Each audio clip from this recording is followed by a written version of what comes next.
काल जो काही राडा झाला विधान भवनामध्ये त्यावर तुमची प्रतिक्रिया आणि याची आता तीव्र पडसाद उमटत आहे असं म्हणावं? हां, कारण काल इथे जे झाला बराच गोंधळ झाला आणि महिला आमच्या एक आमदार होत्या त्यासुद्धा म्हणाल्या की घाबरल्यासारखं भीतीसारखं वातावरण निर्माण झालं आणि त्यामुळे सुरक्षेचा प्रश्न इथे 60 वर्षात पहिल्यांदा अशी घटना घडलेली आहे की सुरक्षेचा प्रश्न इथे ऐरणीवर आलेला आहे।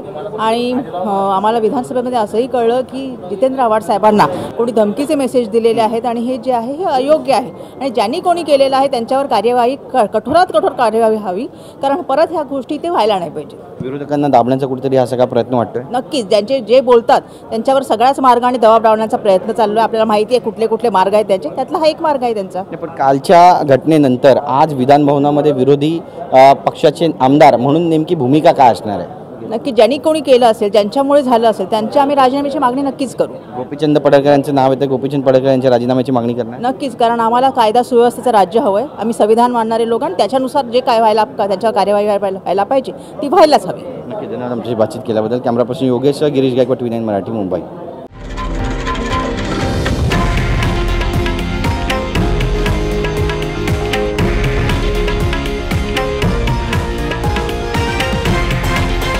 हे आहे देशातील नंबर 1 न्यूज नेटवर्क आणि आपण पाहत आहात TV9 मराठी, एकमेव।